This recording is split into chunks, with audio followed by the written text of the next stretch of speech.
Viktor Frankl fue prisionero en varios campos de concentración nazis. Le arrebataron prácticamente todo: su libertad, su familia, sus pertenencias, su trabajo e incluso su nombre, que fue reemplazado por un número.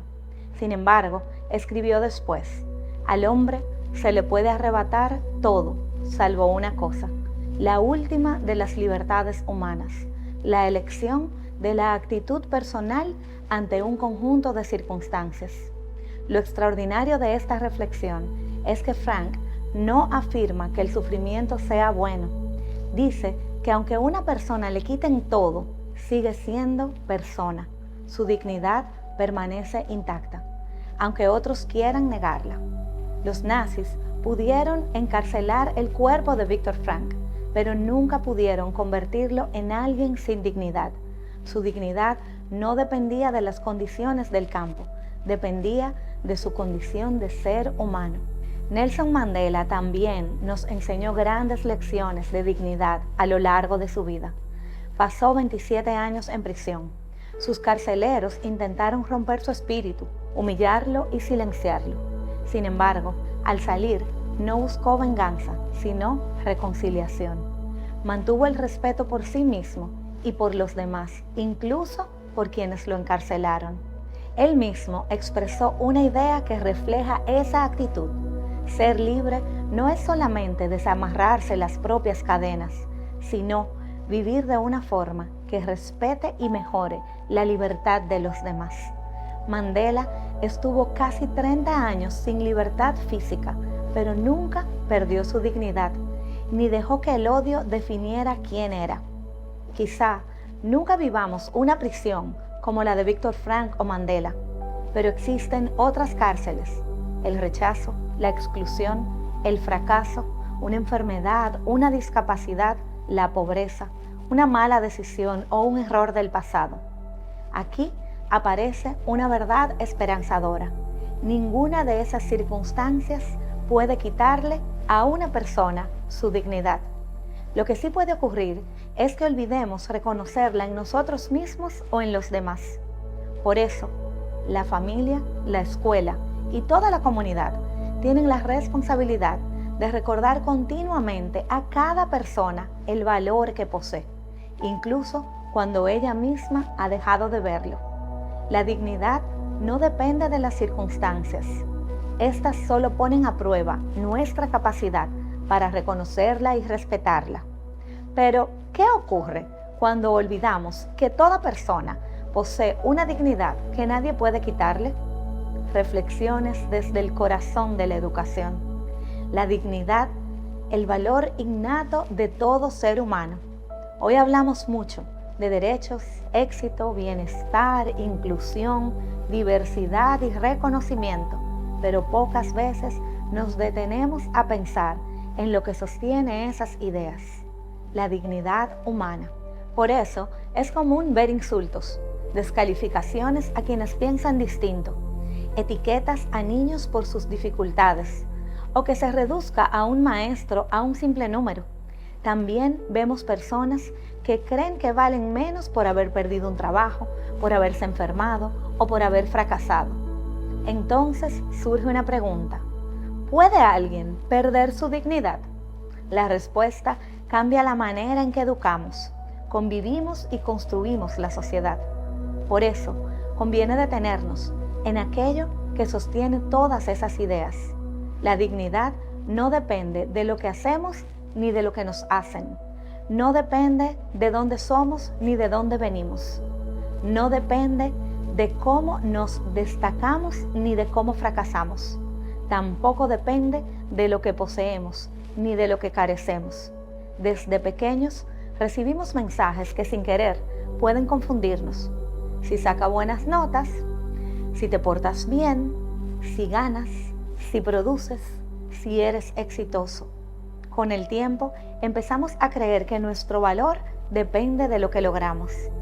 Esta idea es confusa y puede dañar la autoestima y el sentido de vida, sobre todo en los niños y las niñas que sienten esa presión, aunque sea de forma indirecta. Immanuel Kant ha planteado su pensamiento en torno a la dignidad. Este ha perdurado desde su filosofía hasta nuestros días, sosteniendo que el ser humano posee dignidad porque es persona, no porque sea inteligente ni porque produzca, no porque sea útil, no porque tenga poder, no porque piense igual que otros, simplemente porque es humano. Para Kant, las personas nunca pueden ser tratadas como objetos o instrumentos, y cada ser humano posee un valor absoluto. No depende de su inteligencia, productividad, riqueza ni utilidad. Esa idea también está en el corazón de la Declaración Universal de los Derechos Humanos, cuyo primer artículo afirma que todos los seres humanos nacen libres e iguales en dignidad y derechos. No habla de una dignidad que se obtiene, sino de una dignidad con la que se nace.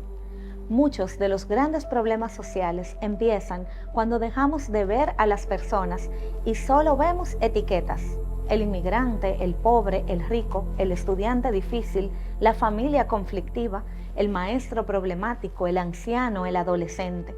Las etiquetas simplifican, pero la dignidad nos recuerda la humanidad de cada uno. Cuando dejamos de ver la dignidad en los demás, surgen el desprecio, la violencia, la indiferencia y la exclusión. Este daño no siempre es visible al principio. No empieza con un golpe, sino con una mirada, una palabra, una burla o la indiferencia. Como modelos para niños y niñas y como educadores que acompañan las nuevas generaciones, debemos buscar espacios adecuados para enseñar y fortalecer la dignidad. Para ello, conviene mirar primero la familia y después la escuela. La familia es el primer lugar donde aprendemos nuestra dignidad. Ningún niño nace preguntándose cuánto vale, lo descubre en la forma en que lo miran y en el amor con que es recibido en este mundo. Ese es el primer reconocimiento de la dignidad. También lo aprende en la paciencia con que lo escuchan, en los abrazos, en los límites puestos con cariño y en el tiempo compartido. La familia es el primer espejo en el que una persona aprende quién es. Por eso, las palabras de los padres pueden perdurar durante muchos años. Una palabra puede herir, otra puede acompañar toda la vida. Los padres no solo enseñan comportamientos, sino que también moldean la manera en que un hijo se ve a sí mismo y al mundo. En segundo lugar está la escuela, que también enseña dignidad. La escuela enseña dignidad no solo con discursos, sino con pequeñas acciones diarias. Escucha, corrige sin humillar, exige sin despreciar, reconoce el esfuerzo, cree en quien nadie cree. Entiende que detrás de cada comportamiento hay una historia. Está presente, comprende el contexto y ofrece apoyo y atención. Educar desde la dignidad es entender que ningún estudiante es un problema, sino una persona. Esto cambia por completo la relación educativa. Pero atención, cuando hablamos de dignidad, solemos pensar en un derecho individual.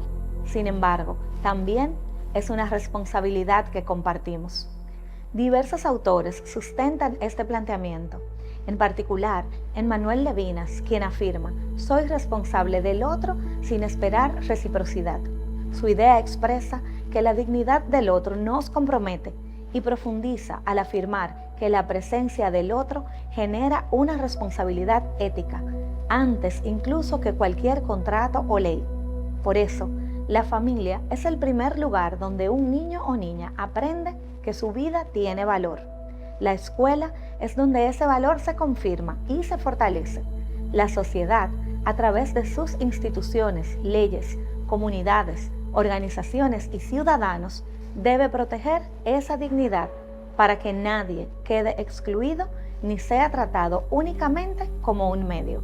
Por tanto, la dignidad no es solamente un atributo que cada persona posee, también es una llamada ética para quienes convivimos con ella. Como afirmaba Emmanuel Levinas, el rostro del otro nos hace responsables.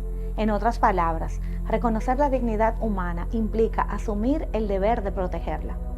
Tal como sostenía Martha Nussbaum, desde su enfoque de las capacidades humanas, la sociedad tiene la obligación moral y política de crear las condiciones para que cada persona pueda vivir una vida compatible con su dignidad. Si nos detenemos un momento y pensamos en la escuela, en los maestros y maestras, podemos reflexionar sobre lo siguiente. Durante años hemos hablado, con razón, de proteger la dignidad de los niños y las niñas. Hemos aprendido a defender sus derechos, a escuchar su voz, a reconocer su valor. Pero quizá ha llegado el momento de ampliar la conversación, porque una comunidad educativa verdaderamente humana no solo protege la dignidad de quien aprende, sino que también cuida la dignidad de quien enseña. Un maestro o maestra que es escuchado, respetado, acompañado y reconocido, no solo trabaja mejor, enseña mejor, porque la dignidad también es contagiosa. Los niños aprenden a respetar cuando son respetados, pero también cuando ven que los adultos se respetan entre sí. Una escuela que honra la dignidad de los docentes se convierte en un lugar donde resulta más fácil honrar la dignidad de cada estudiante. Hasta ahora hemos hablado de la dignidad de los niños, de las familias y de la responsabilidad compartida de la comunidad.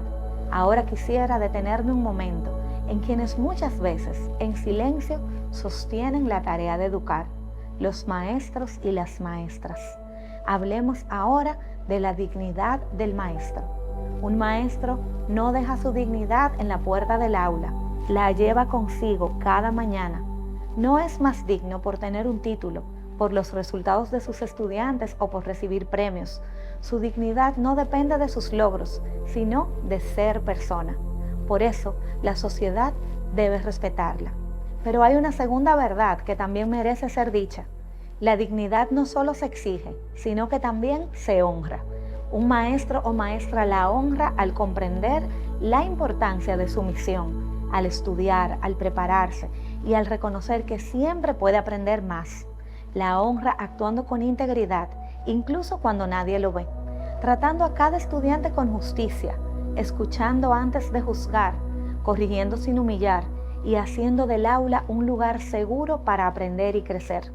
También la honra cuidando sus palabras, porque sabe que una frase puede quedarse en la memoria de un niño o niña toda la vida.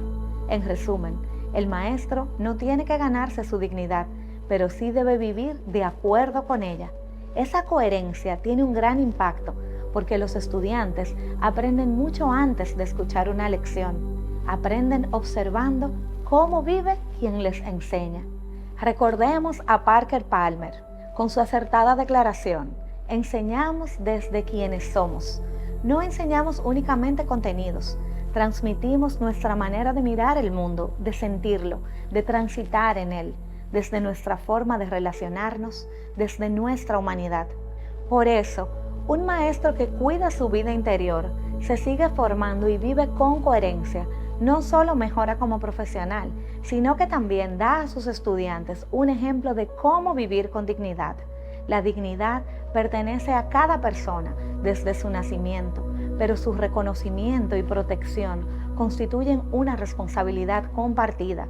La familia la revela por primera vez, la escuela la cultiva, las instituciones la garantizan y la sociedad confirma cada día en la forma en que trata a los más vulnerables. Es en la escuela y en la familia donde se empieza a construir una sociedad que cuida la dignidad, y de esa alianza emanan la expresión y el cuidado de la dignidad, que también se manifiestan fuera de la escuela y de la casa, en cómo tratamos al camarero, al conductor, al personal de limpieza, al vigilante, a quien piensa distinto, al anciano, al enfermo, al niño o a quien nunca podrá devolvernos un favor. Ahí se forma nuestro carácter. Respetar a quien no puede darnos nada dice mucho más de nosotros que cómo tratamos a quienes tienen poder.